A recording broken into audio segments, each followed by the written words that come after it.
We have some phenomenal people. I don't know. This is going to be great. Thank you so much for joining us. This session is Across the Diaspora, Building Shared Power Across Generations. I have some serious notes because I can talk about this for months. I don't know. But I hope each of you have made a friend, and if you haven't, we're gonna do that later on. So I'm Megha Uppal. I am the Director of Care Services at Aspire to Age and Interim Executive Director at SAVA, which stands for South Asian International Volunteer Association.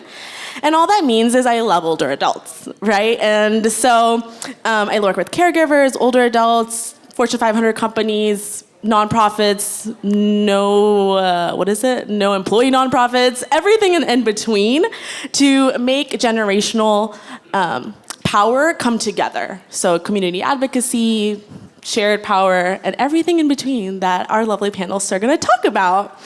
Across our South Asian diaspora, generational divide can seem really daunting. We come from diverse languages, faiths, migration, histories, and life experiences. Yet these are the same divides that hold us immense opportunity to learn, lead, and build stronger voice together. And hopefully we all believe in facts still, but I'm gonna just go around talking about how does this really help our health, and what does that mean for our health? So more than 60% of Asian American and Pacific Islander caregivers are someone of 50 years and above, and they're providing care in their house. It comes from AARP. If anyone knows them, they do not fund us, and I've tried for years, so please talk to me. But they are saying that. And about a quarter of Asian Americans live in multi-generational households or homes with 2 or more generations of adults aged 25 and older. Social isolation is equivalent to smoking 15 cigarettes a day. And studies show that intergenerational programs can increase civic engagement and reduce isolation on all ends of the age spectrum. So I'm not even touching on chronic diseases, pains, nothing about that. I think our last panel can actually speak more. So this work is not just professionally important to me, but personally. I grew up in a multi-generation home myself. My grandfather, my nanu, actually went to American University down the street, finished his MBA here.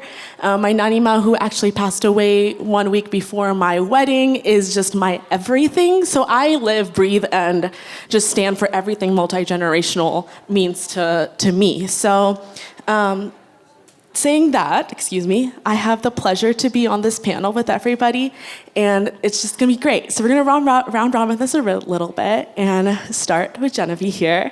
Introduce yourself. What does one thing that you've seen in your work, sorry, I'm gonna cry a little bit, I see you. But what is one thing you see in your work that shows the intergenerational kind of divide come together, and also explain a little bit who you are?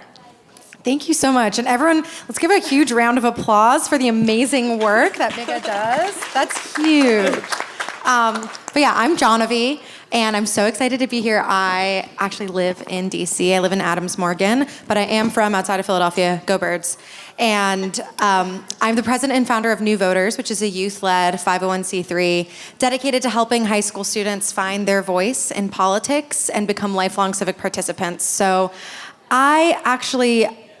I started New Voters when I was a junior in high school. I remember walking into my school the day after the 2016 election as a junior in high school. I'm from a famously purple area, Chester County, and seeing my friends on both sides of the aisle kind of walking around in a daze.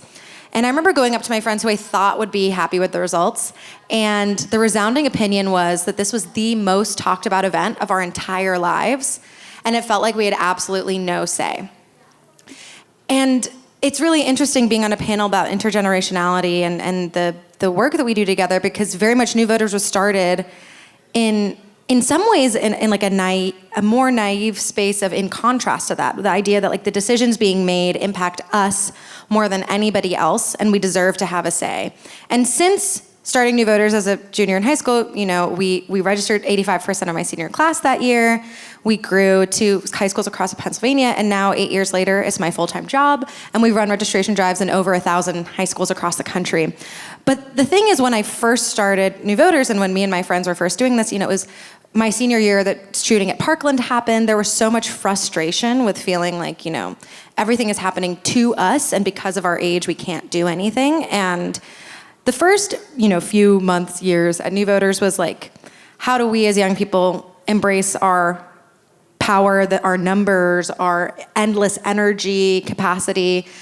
But the reason New Voters has been able to scale is because of the guidance and investment of the people older than me. I mean, starting with my dad, who would spend, every day after school on the phone with me talking about what I should do, what ideas. He actually came up with the name New Voters. I don't think he actually reminded me of that last week. And your success is my success. Yeah, of course. No. I'm endlessly lucky, but also just people who, being youth-led organization has many benefits.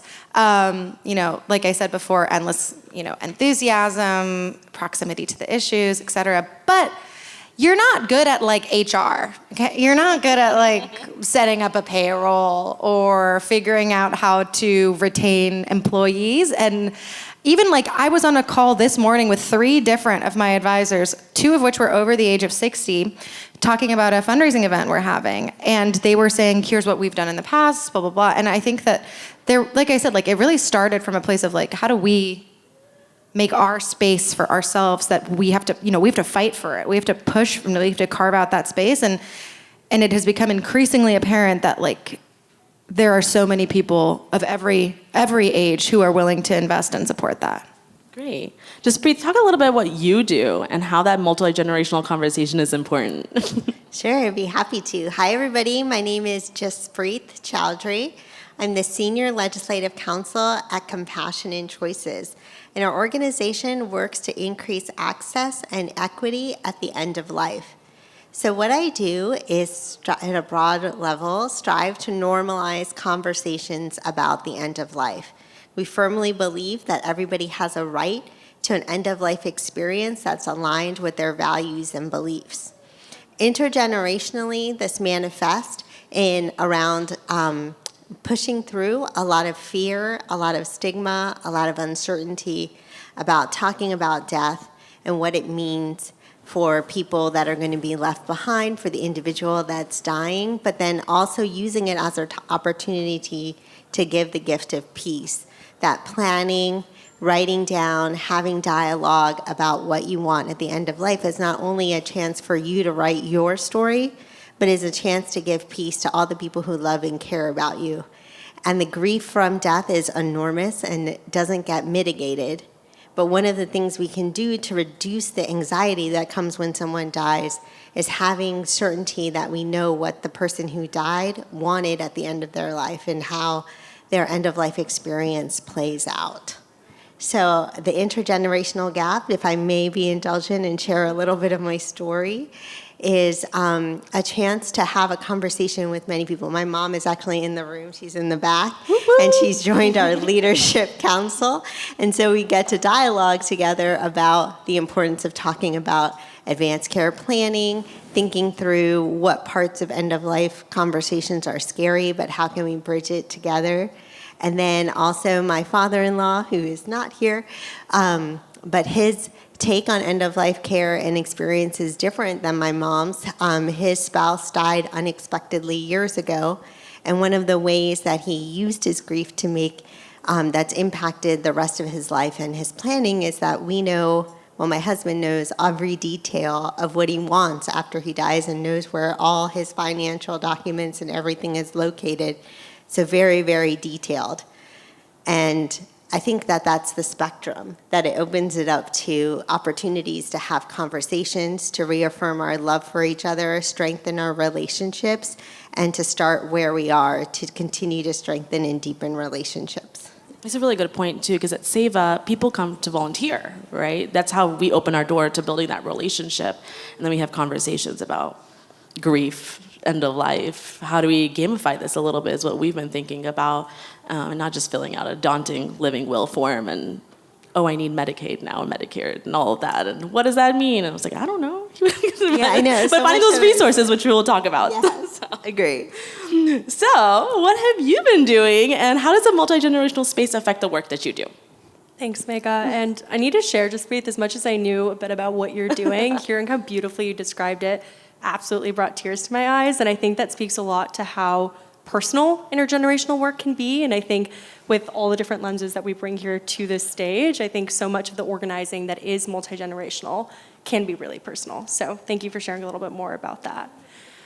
So a little bit about myself. My name is Ananya. My professional background is across philanthropy, venture capital, and advisory. But the hat that I'm really excited to be wearing today is from the work that I do leading youth engagement and education with South Asians for America. I first got involved in this space really in 2019, which was an interesting time right before the 2020 election. And we went through different iterations with this work with the Biden-Harris election, the in-between years, and then the Harris-Walz election. And in leading up to this panel today, I spent some time thinking about, what did the multi-generational space really look like between those years? And one of my biggest takeaways was I remember youth work feeling really siloed even 5 years ago. And being in some of these spaces, it would be like, all right, let's run a youth team, let's make it happen, and let's get young people to do this exciting work, organizing young people in their own communities. And I think one of the things that's really powerful about where youth work is today, and I really do credit like the creator economy and how many young creators are really leading the charge here, is you're seeing youth work as a design lens in so much of organizing. Understanding that like Gen Z perspectives and youth perspectives matter in every part of what we're doing in communications, rapid response, social media, door-to-door organizing.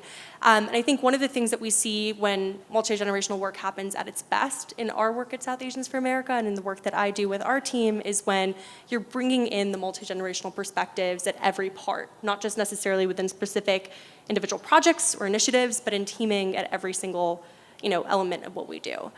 So it's a little bit about what we're up to right now, and as we're thinking about 2026, 2028, we're really thinking about how do we build off of what we saw happen last November, and what does it look like to continue doing some more field building in how we can better engage multi-generational communities? How can we be more integrated? How can we better integrate across our young folks, our seniors, our sandwich generations, and everyone in between? Manny, you want to go next? So my name is Vinay Tomalapalli. I'm on the board of Impact, our host today. The team has done such a remarkable job. The quality, each year we do this, the quality of attendees, the quality of panels, the quality of discussion continues to, obviously grow, improve, get more focused to see how we, the Indian American Impact Organization, can represent our community's interests, but particularly in the vein of helping build political power. So we're talking about that from different angles. So I'm here today, intergenerational divide, my thoughts and so on. First of all, this is not fair. I'm the only uncle on the stage. So no, I feel very much at home. Talking about intergenerational sort of our strength as a community, I can speak for all the South Asians that I've come across is how strong the family unit is. We talked about multi-generational living, but even if you don't live next to each other, the bond is so strong. I can speak for myself. My wife and I had my mother-in-law, her mom, Helen, lived with us for the last 11 years of her life. Right here across the river in Arlington. We lost her a couple years ago. Today, thank you. Today, it's been since June of last year, my wife and Barbara, we live here, but we have a place in Fremont, California, where our son, we have 2 grandkids. So we've been spending most of our time for the last 16 months in the West Coast doing the same. Junie, she's 16 months old today. And Johan, he's almost 4 years old. They're a handful, but the joy that they bring to us, it's hardly a burden. It's such a blessing. So the reason I bring that up is I'm just sort of relaying the stories of probably most of you in this room and in our community nationwide and back home, right? I mean, back home meaning in India and South Asia. So it's the strength of the family unit that sort of brings us together, keeps us together, argues things. I mean, when you're living separately, the arguments are on the phone and video and so on. But a lot of us, when we are face to face, these arguments are real, and they don't necessarily result in agreement on all the fronts, but at a minimum, we listen to each other. And there's a lot of civil discourse in which you can disagree. I'm just remembering sort of a talk I gave 15 years ago at the White House. There was about 150 some odd high school graduates that were invited by the administration. We had it at the White House at the Eisenhower Building. And the first thing I said was, when I started sort of providing some advice to these young people, I said, stop listening to your mom and dad. I said, and stop listening to your aunts and uncle. I said, follow your dreams, do what you think makes you who you are, what your strengths are, identify what you can do to solve some of the challenges that you see. But it wasn't like disobey your mom and dad and run away or anything like that. It's just that take the advice that you get from them, take it, grain it, with a grain of salt, but because it's well-meaning. It may not be what you want to hear from your elders in your family, but it's always well-meaning. And just to make sure that that channel of communication and empathy and all that, the exchange is always there and it's honest and so on. So again, it's happy to be here. I feel real honored to be with all of you on the panel here. Yeah, thanks for sharing, Thank you so much. everyone. I'll come back to Pallavi after. But one thing I think, one commonality I hear, and even the last panel, is conversation, relationship building, the why, all of that. And I feel through COVID, that was really interesting, right? I try to get my older adults to be online since, I don't know, when I started in 2017 in grad school. And I couldn't. Transportation costs are really high. And I was like, we should be online half the time. What are we doing? And 2020 really changed that. And the next week, they wanted it. And that's where social connection, it really shows the value that they were seeing coming together and having that conversation and meeting other people, right? Like, you light up when you go see your grandchildren. And I see the same spark when I bring kids together. We have a program called Ma Dada, Mother Grandfather. And any person who is of younger generation, it's like the whole thing turns around. It's like, my transportation didn't come in on time, but I bring a kid in, and it's like, oh my gosh, I love you. Thank you for bringing me here so much. And so we jotted those stories down as well. So I used it as a resource tool. What does that mean to you? So we talked about COVID. We talked about marriage, talked about immigration, talked about 10 different topics. And I didn't bring the book today because I gave it to someone yesterday who was doing a film screening on older adults, and I thought it would be really valuable. But we started noting the stories down, and I think that's why having that commonality and finding that commonality, and then kids reading that commonality, it's been game changer. The kids have been drawing about what the story of the grandparent was about. And so I want to know from each of you about what resources and tools have you used in the work that, maybe even if you don't work with all generations, but you have people on the board, you have people that you do work with, and in all aspects of the work that you do, there's somewhere in some way that you've communicated. And what is that resource that we can take away from the work that you've done, and the tool that has navigated through this process? But we'll start here, John. Yeah. I should have asked this before I started. Okay, so doing a little raise of hands thing. How many of you guys identify as like young organizers, activists, etc.? Yes, well, all of you should. And then how many of you potentially see yourself in more that advice giving? To be clear, young people can absolutely give advice as well. But how many of you do identify more as like the older generation of organizers as well? Okay, awesome. No, there's no problem. How many of you guys, though, started or had someone when you were younger be a reason why you have started doing the work that you're doing today? Okay, cool. So for me, that is very much the case. Like in terms of resources, like it's literally every single adult that has ever been in my life. Like my high school government teacher, my very good family friend who was here in the audience who I've known since I was literally a baby, like him and his family. Like there are so many people who just have embodied service in every aspect of their life. And I'm sure someone's like coming to mind for you, even if you didn't raise your hand on that. Was there someone when you were younger? Like there's someone who is coming to mind as, you know, you're doing something atypical by even being in this room, by being a South Asian who is invested in impact. And I wish it was, it's crazy because it does feel so embedded in, you know, our cultures across the diaspora to be doing service, but it is atypical. Like there are plenty of people in my, like I sang Carnatic music for my whole life. There are plenty of people in who I sang with who would never be in a room like this. So being here at all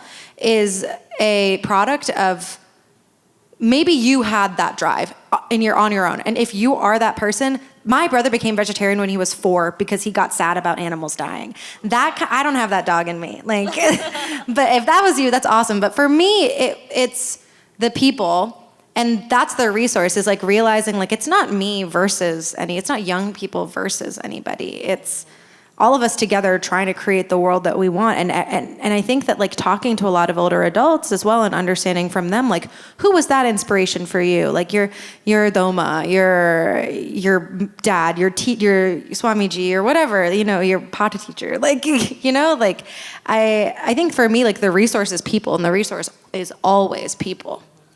That's a really good point in the relationship. And Jaspreet, I wanted to get, because you really are in a multi-generational setting in these conversations. So what tool have you found that we can maybe take away? So I would say people are the resource, but in addition, there's a few other concrete paper resources too, if folks are. So first thing I want to say that is TTD, so think, talk, discuss, and then repeat. So with end-of-life care, with any kind of hard conversation, it's important to start, and that begins with thinking about what you want, what you want your story to be, and then sharing that by talking with individuals who are close to you, and then discussing and knowing that it's not a one-time conversation. So we do have resources. We have a table actually over there, but I'm also going to share some here. So this is the how to discuss end-of-life wishes, a very nice version of what I just said. Then we have a notebook for recording what happens.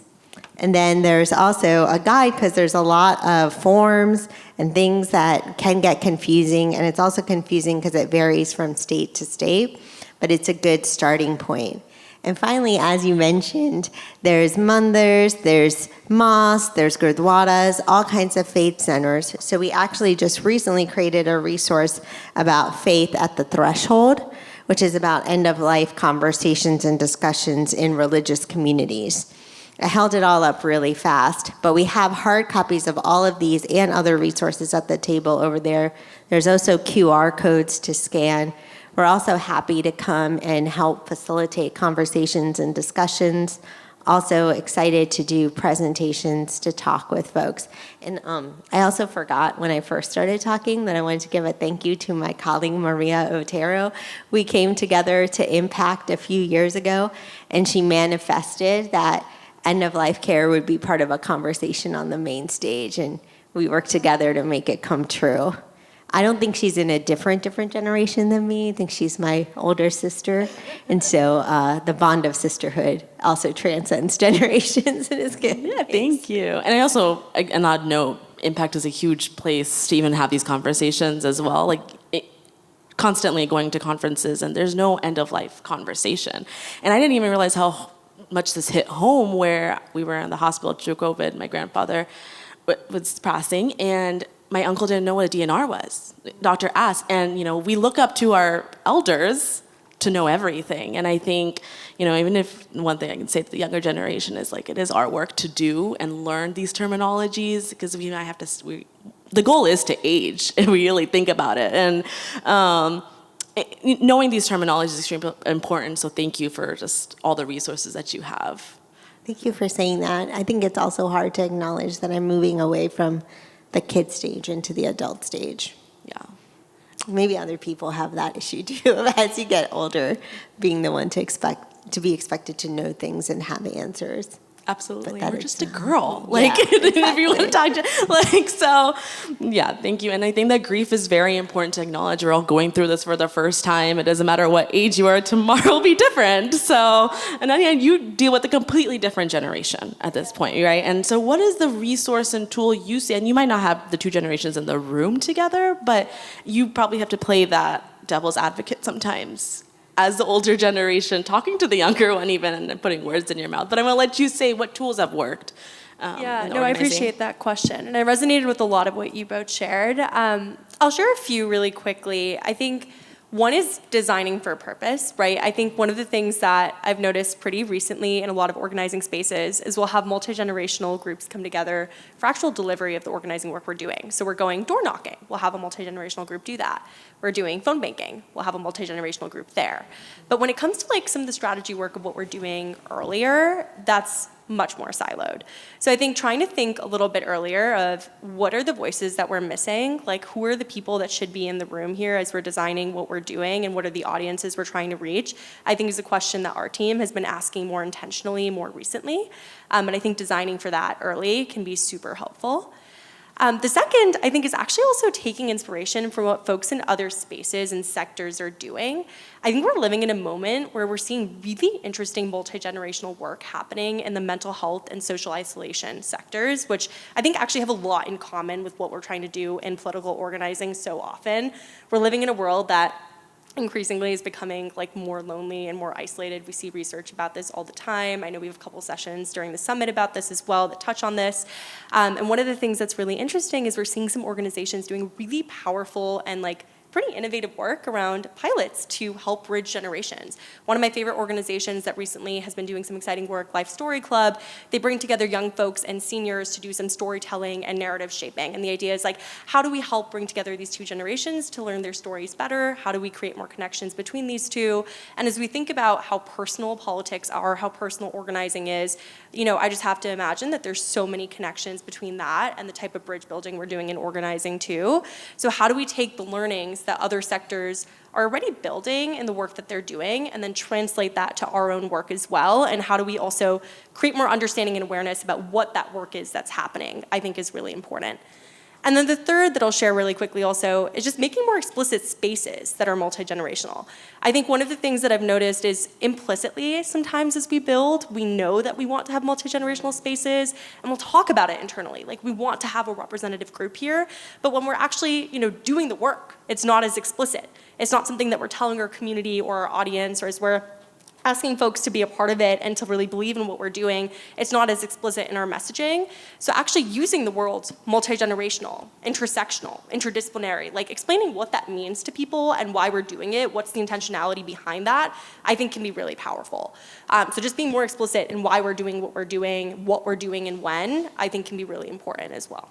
Intention is so important, right? Like I host a cooking class and I purposely bring a Girl Scout group and it really changes the game around language and comfortability about how to talk to different generations. And there's a book called Art of Gathering, which a lot of you probably have heard. So good if you haven't. South Asian author, so good. And I think and I use that in my daily life and I'm bringing people together in my own house, and it's like, how do we want to gather today? So Vinay, you come with a different perspective, which I want to see as you called yourself uncle, but you really do bring that gap. And I want to hear, like, you know, as you were going through your professional career, what are the tools that worked for you? So in addition to the work we do with Impact in various areas, I have two partners. We founded an organization called Rural Empowerment. We're doing skills development in a very poor part of Virginia, rural Virginia, on the border with North Carolina. Name of the town is Danville, Virginia, working with a junior college, community college, and a group of about 38 churches in the area. So I interact with these students all the time. So this is our 5th semester. We've graduated approximately 80 students so far. So there's quite a bit of interaction there.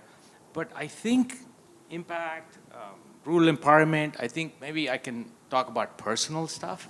So in terms of intergenerational sort of dynamic, it's right here in our homes, right? So as the kids, we have two, son and a daughter. Barbara is here, my wife. So we raised two very good kids. Not just, of course we're biased, but we were asking them to listen to us for the longest time, right? So listen to this. We know, we've been through this.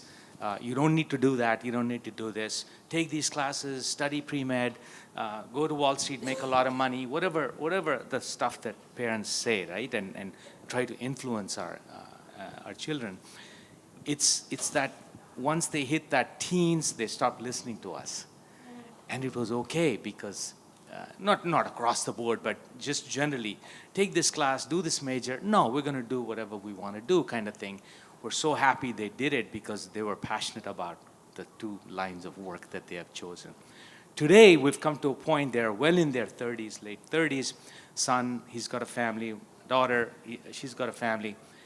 We've been constantly listening to them because they've come to a stage where their judgment calls, their exposure, their knowledge on a variety of topics and subjects has earned our respect to the point where we feel so lucky that it's just not the 2 of us. We really have a whole family of 8.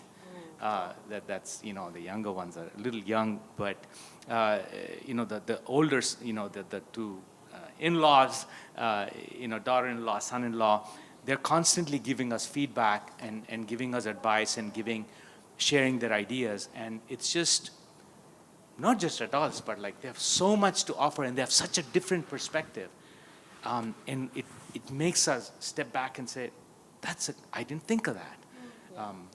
I just don't know how to do it. If it's a technical thing, or, reading something or whatever, we're lost. I get this, we both get these rolling eyes, with our kids. Mom, Dad, this is how you do it. And we just shut up and we listen, and it's working really well for us. We can dive a little deep in that. But for the sake of time, I want one maybe word, sentence about what is a takeaway before we get into the activities. So just each of you, takeaway that you want everyone else to know before walking out, and then we got to go to the activity. So, Vinay, you want to start actually, and then we'll come back. I think there's just it's a sort of a drinking out of a fire hose here. But my advice to attendees and for all of us is to stay in touch. This is a day and a half of opportunity to talk to folks, exchange contact information, and stay in touch. Those who appeal to you in their field of work. There's so many people here. You cannot, stay in touch with everybody, but you need to pick 1 or 2 lanes. I think whatever that is of interest to you, whether you're wanting to run for office, you're wanting to do some project, raise money for your nonprofit or your political campaign, whatever it is, get those contacts and have that. Tell them, I want to stay in touch for this and this reason, and do it because I've done it. There's so many opportunities come your way in life. Grab some of those good ones because they can happen right here, under our roof right here. Yeah. So thank you. And then you want to go? I really love that one. And I also think another one is being direct as you're comfortable in multi-generational spaces can be really helpful. I think one of the things I've noticed is there are a lot of assumptions that are made when you're working across generations. I see this all the time as often a resident, young person and youth organizer in a lot of spaces. And I think just being honest and really direct about what you're thinking or any concerns you have about doing multi-generational work can be really unlocking and actually doing good work together and accelerating forward. So as you're going into multi-generational spaces, as you're creating them, as you're trying to do that, I think being direct with the folks that you're doing that with can be really great. Speaking of intergenerational, I am going to quote Taylor Swift and say, "It's a love story, baby, say yes," which just means that all these conversations that are challenging are opportunities to create and write a love story.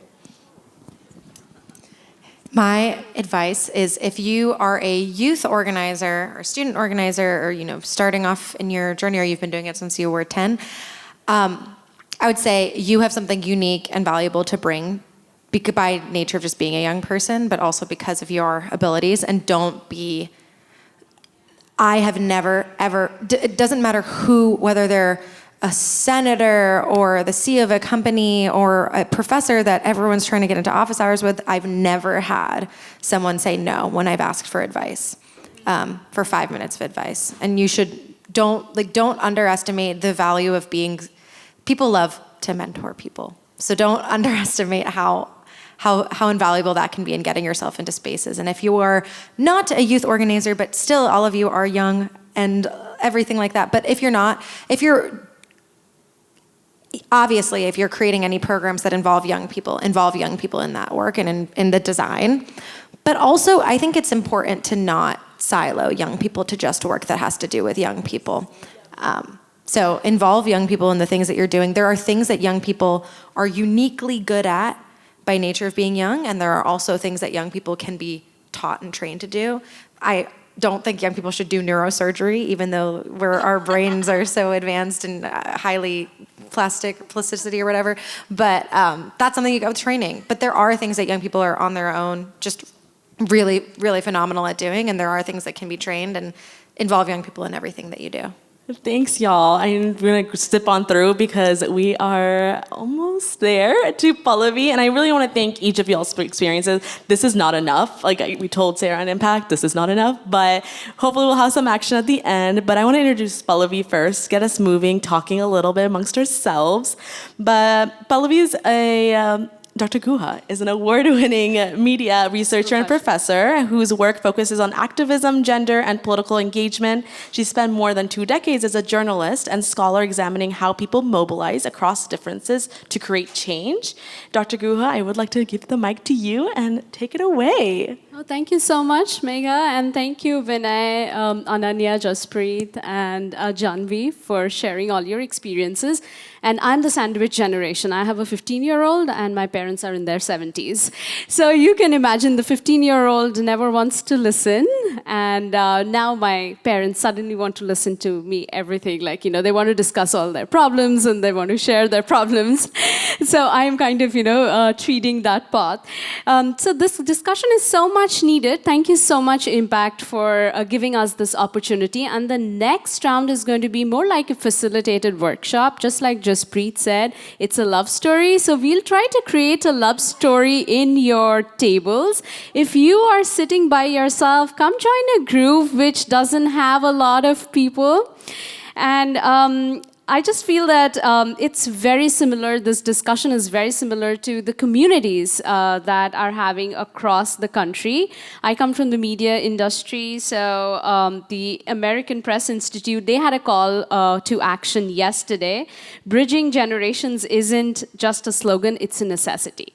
And they have been using storytelling tools, history and the media to bridge that generation gap and to learn from each other to make sure that we continue having that conversation, going over and over again. So we hope to achieve the same through a pathway of cross-generational stories through this discussion.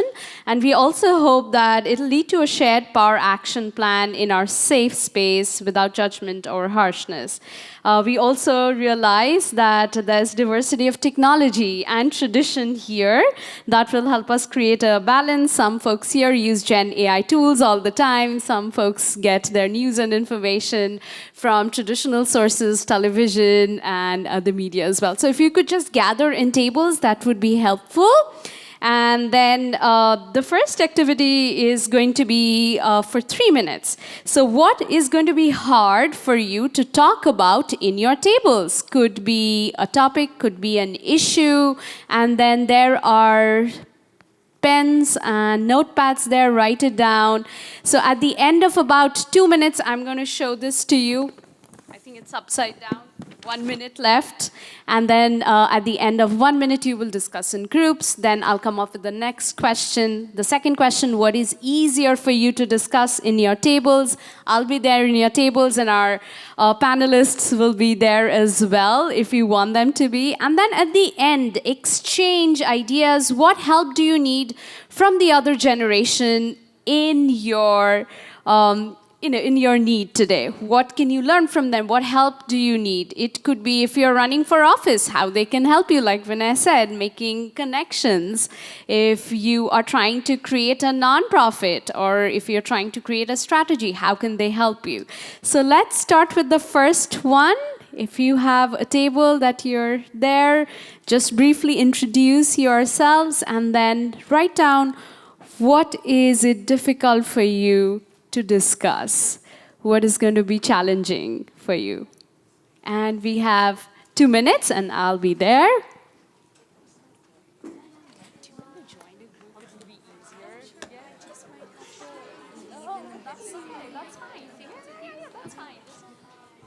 Join any group where there are a lot of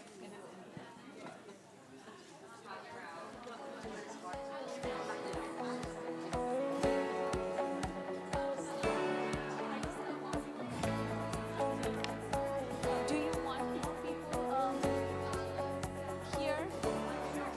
Why not? Okay. Let's see. Could I ask? You join that table, then it's going to be nicely. Yeah, then there are. If you want to kind of have a conversation, that's great.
Okay, this is your 1 minute reminder. We have a minute left before the tables start discussing and reporting out.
All right, let's hold on, and I'm just going to come to each of the tables, and whichever table wants to go first.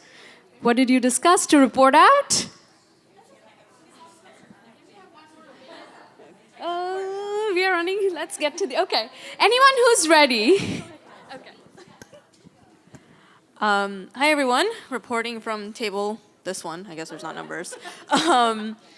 So at our table, we have a fair mix of Gen Z, Millennials, Gen X, and we were discussing kind of, my key takeaway from the conversations were, having conversations about end of life, having conversations about topics like mental health, politics, sexuality, But my key takeaway, if I can put my own little take on this, I think the challenge that we're finding, regardless of where we're standing in the generational spectrum, is communication. How are we communicating what we're feeling, what we're needing, what our fears are, what our hopes are to the other generations in words that they will understand and that they will be receptive to and that they will be able to respond to? And vice versa, how are we hearing what is being told to us and possibly hearing between the lines and like being able to kind of get beyond those, what the words are, what the actual words are and what the words are trying to say? What do we do with that? I don't know.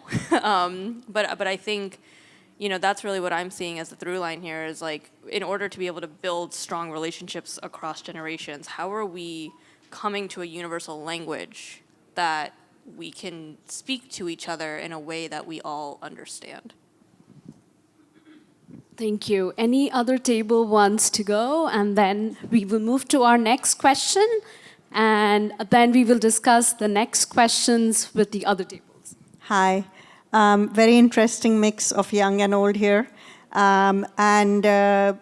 We found some unique, very different things that we found difficult to discuss, starting from failure, the expectations that family sets, and how difficult it is to discuss failure. Unusual career choices when you're not a doctor or engineer or lawyer, right? How do you get that acceptance? Mental health, difficulty in talking about stereotypes around misogyny and misogyny. I don't know how to pronounce that. And really looking at ways women and others are treated and how do you get equality around that. And also then politics, right? How do you have a conversation about people that are Republican or Trumpians and try and not ruffle feathers and uncle bura maan jayenge, auntie bura maan jayenge, or don't break relationships so that they don't stop coming back to you. So those are the things that came across on our table. Thank you so much. We will move to the next question, and then I'll come to the other tables who did not get a chance to speak this time. So your next question is, what would be easy for you to talk about in your tables? Any topic that's easy, you wouldn't think twice, and you would just, you know, kind of start having a conversation in your table, irrespective of the age and the generation. And your time starts now.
But it's too hot. It's really hot.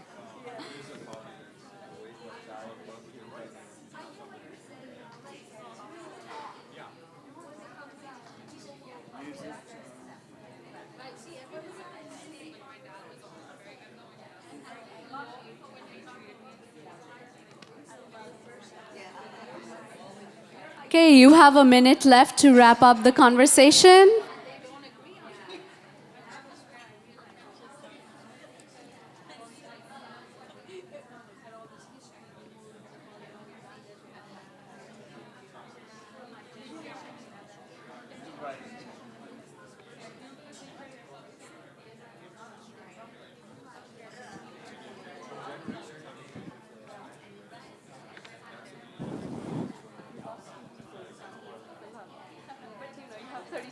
I'm sure you've already done it.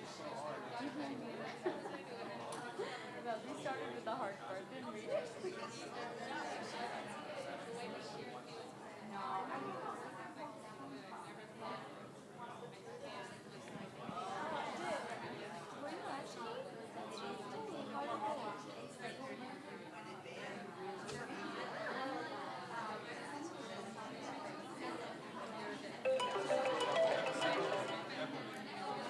All right, we are at time.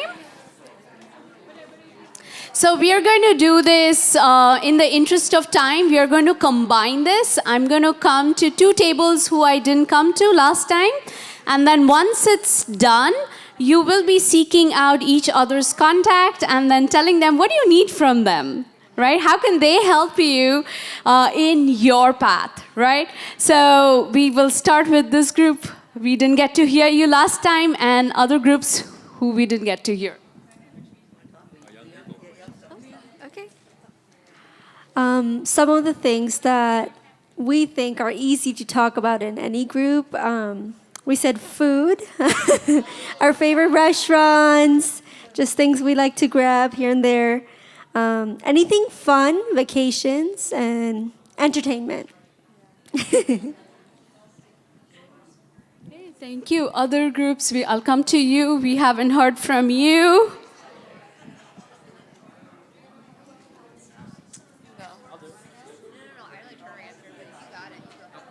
I feel like I just spoke. Why don't you? No, you got it. You got it. All right. All right. Our group talked about a few things. I feel like we had a similar set of things to the other group of what we thought would be easy to talk about. One of the things we responded to was what might be a universal language of actually talking across generations. And one of our hypotheses was like, maybe this set could be. So in talking about culture, food, media, maybe that's an entry point to some of those harder conversations. And then a really interesting point we talked about as well is like, how do we think through how we make people know that we're trying to understand them through harder conversations. So in having that entry point to the harder conversations, like we're not trying to like fight or we're not trying to like have a difficult time, but it's really just trying to understand them better. We have one last group, and as we are having this conversation, please feel free to exchange information and also what do you need from each other in your success from the other group. And then Megha is going to wrap up our session for the day. We decided the easiest thing to talk about is success. To please, if somebody does something well and you go and talk to them about that, that's always fun and it's very easy to talk to and to praise the person for that. I'll give you an example. This is my other child with a different mother, but that's okay. She just ran for election and she did very well, won with the landslide. And so we were so proud of her and the thing. So it was so easy to discuss. So at every opportunity we were talking about that. So that's what I mean. Talking about something nice is always nice. Yeah. Thank you so much. So we have food, success, and communication, things that it's easy to talk about. I hope you've taken the opportunity to discuss what you need from each other and shared your contact. It's over to Megha. Thank you so much for engaging with us. I wish we had the whole time, and next time Impact got us, right? So thank you, Pallavi, for your facilitation. Hope you made a new friend. We're just gonna pop up. We don't have time for my thoughts or any of my panelists, unfortunately. But if we can get the last slide, our contact information is there, all of ours. And I created a small WhatsApp group. Welcome to join. I know it's just another cognitive load that we might have, but if you have any questions, anything, right? We can leave it on for maybe just 1 week or just 2 weeks. But I've heard this works really well if you just kind of connect online and on WhatsApp. But if we can get no one's gonna put a slide up before everyone leaves to their next session? That's sad. My volunteer right there. But it was a pleasure having you all. If someone could get my slide up, because I would love to stay in touch, and in general, having intergenerational conversations is hard. And so it's always lonely out there, and I like seeing that you're interested. I would love. Perfect, great. I could have got my thoughts in. I got told to cut off then.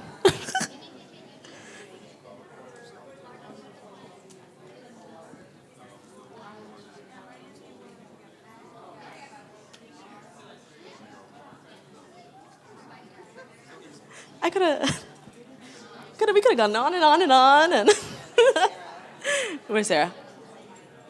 Oh, perfect. Sarah, can we get a slide up?